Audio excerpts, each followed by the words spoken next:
Good morning बच्चों। आज 10वीं के हिंदी में हम देखते हैं मरिया। परदेसी राम वर्मा द्वारा लिखित यह मरिया कहानी का दूसरा पाठ है। हमने पहले पढ़े हैं कि मरिया प्रथा जो है ये कुप्रथा है जो किसी भी व्यक्ति के मरने के बाद दिया जाने वाला भोज के बारे में बताया गया है कि यह जो भोज होता है, कोई भी व्यक्ति जब उसकी मृत्यु हो जाती है तो घर की जैसी भी स्थिति रहे उसको वो भोज खिलाना ही पड़ता था। उससे उसकी आर्थिक स्थिति और कमजोर हो जाती थी। तो इस कुप्रथा को कैसे समाप्त किया जाए, तो उसके प्रति ये प्रयास किया गया है परदेसी राम वर्मा द्वारा। तो सामाजिक रूप से यह बैठक और समाज में इस प्रस्ताव को रखना कि कैसे इस मरिया प्रथा को समाप्त किया जाए। और दुख, जिस घर में दुख होता है, जब कोई इंसान की मृत्यु हो जाती है उसके बाद घर का माहौल दुखमय होता है। उस स्थिति में उसका व्यवस्था करना और खाने के वैरायटी जो होती है उस पर किस प्रकार से खर्च किया जाता है उसके बारे में बताया है कि उसको खर्च करने के बाद उसकी आर्थिक स्थिति कैसी हो जाती है। तो इससे बचाने का प्रयास किया गया है। तो इस रामचरण जो है बीमार हो जाता है। वो अपने बेटा से बात ही कर रहा था कि उसको लकवा हो जाता है, वह पलंग में गिर जाता है। अब उसको ले जाने के लिए सब गांव के लोग इकट्ठा हो जाते हैं, देखते हैं और उसको कहाँ ले जाए। तो कोई मदद के लिए भी नहीं है, कोई पैसे की मदद करने के लिए नहीं आते। उसके भाई तक उससे मदद करने से इनकार कर देते हैं। अब उसका बेटा अकेला हो जाता है, कहाँ ले जाए। तो कहते हैं कोई लोग पैसा रहे या ना रहे कहीं से भी व्यवस्था करना पड़ेगा, परंतु जो बीमार है उसका इलाज बहुत जरूरी है। तो कोई कहते हैं कि हॉस्पिटल लेके चलो और कोई कहते हैं आयुर्वेदिक जो वैद्य है उनके पास लेके चलो, कोई कहते हैं कहीं भी लेके चलो, जल्दी चलो।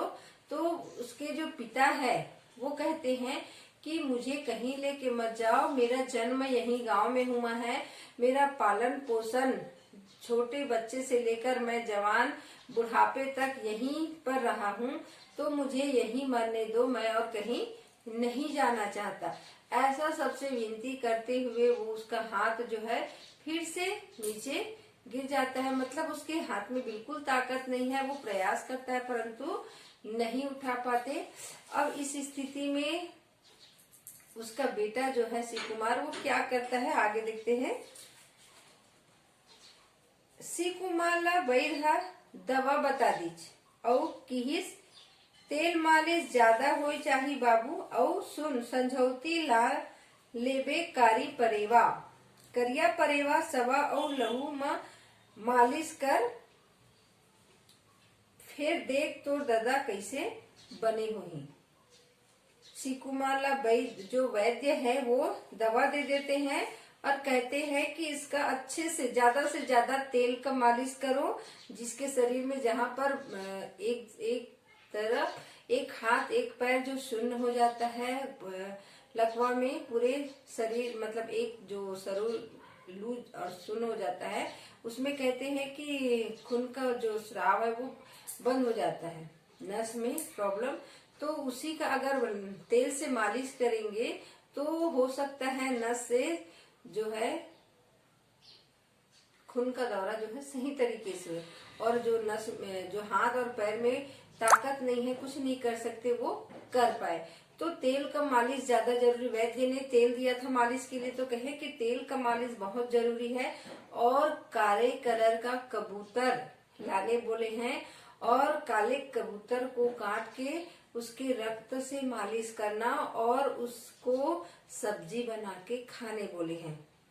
कहा जाता है कि काले कबूतर का रक्त जो है बहुत अच्छा होता है, ताकत लाता है और नसों के लिए और अच्छा होता है और उसको खाने से ताकत जल्दी आती है।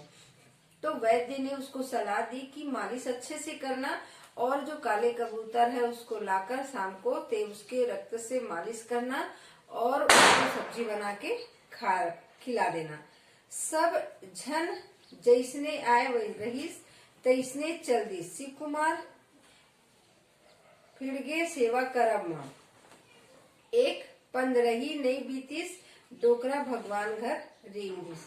सब उसके पड़ोसी, उसके भाई सब आए थे, जैसे आए थे वैसे चले गए।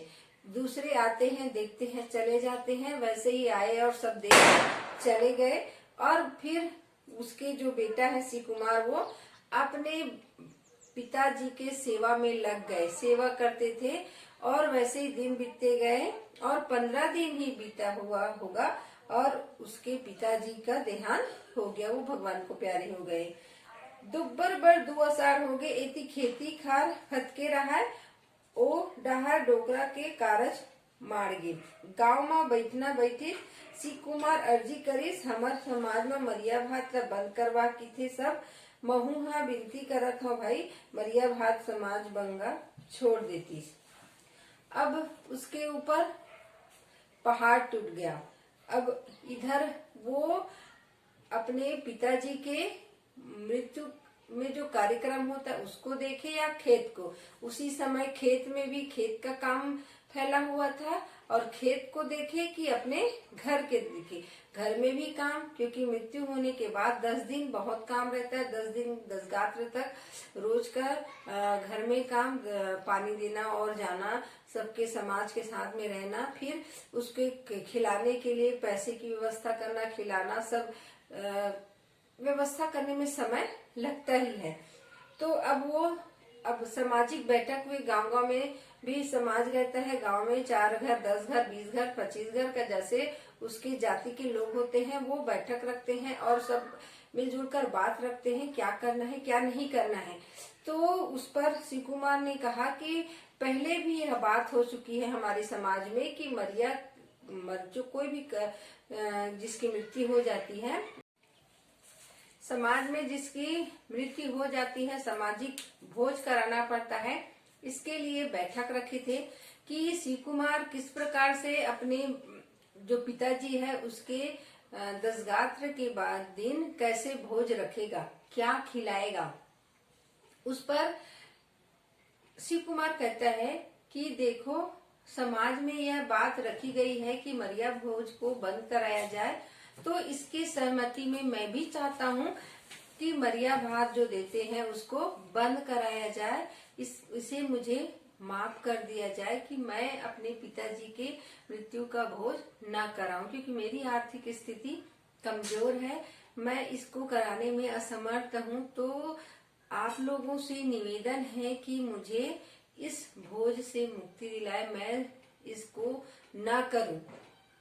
परंतु समाज के लोग उसकी बातों को नहीं मानते हैं, उसको मजबूर करते हैं कि आपको मरिया भात देना ही पड़ेगा, क्योंकि आपने सब घर में जाकर जो भोज किए हैं, क्योंकि ये तो अदला का बदला है, जो आप खाए हो तो खिलाना तो पड़ेगा ही। सब घर जाकर तुम इस भोज को किए हो तो तुमको भी इसको खिलाना पड़ेगा।